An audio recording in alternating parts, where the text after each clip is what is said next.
And do we know anything more about Sajid Javid's resignation? Has he made any statement, or is he due to make a statement? Yeah, he has issued this letter. I'm just going to read it to you. I have to say this is the first time I've read it, but I will take you through what he says.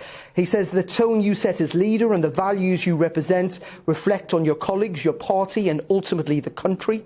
Conservatives at their best are seen as hard-headed decision makers guided by strong values. We may not have always been popular, but we have been competent in acting in the national interest. The Health Secretary, the former Health Secretary, goes on to say, sadly, in the current circumstances, the public are concluding that we are now neither. The vote of confidence last month showed that a large number of our colleagues agree. It was a moment for humility, grip and new direction. I regret to say, however, that it is clear to me that this situation will not change under your leadership, and you have therefore lost my confidence too. It is 3 years since you entered Downing Street. You will forever be credited with seeing off the threat of Corbynism and breaking the deadlock of Brexit. You've shown a very big light on the regional disparities in the country, but the country needs a strong and principled Conservative party, and the party is bigger than one individual. I serve you loyally and as a friend, but we all serve the country first.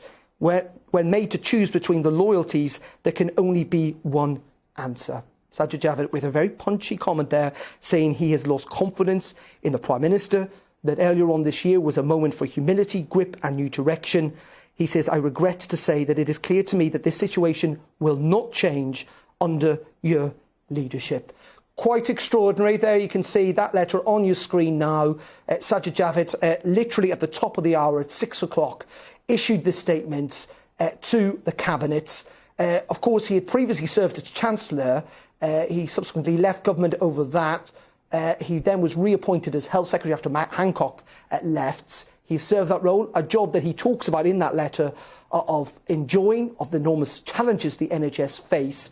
But frankly, there will now be questions about who potentially may well follow suit. And I point this out to people, is that in recent weeks it's become increasingly clear that the number of cabinet ministers who do the interviews on TV, who are prepared to go out and defend the Prime Minister, has started to shrink. There simply aren't as many cabinet ministers who are prepared to do so. It has been notable that Sajid Javid has been one of those faces who's been absent in recent weeks from willing to go on the TV and the radio to defend the Prime Minister. There are other names one could suggest as well who've not been on the airwaves in recent days and weeks. Will they now be considering the position? They will. Why will they?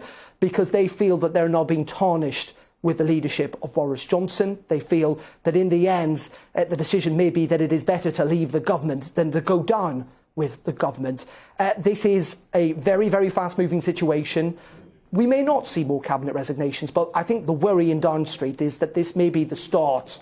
The dam may well now have broken, and we could be, and I stress we could be, in the final stage, the final scene of Boris Johnson's leadership. He has, of course, got through very, very difficult times before. He is a Prime Minister that has defied political gravity, but there is a sense at Westminster tonight that that may no longer be the case.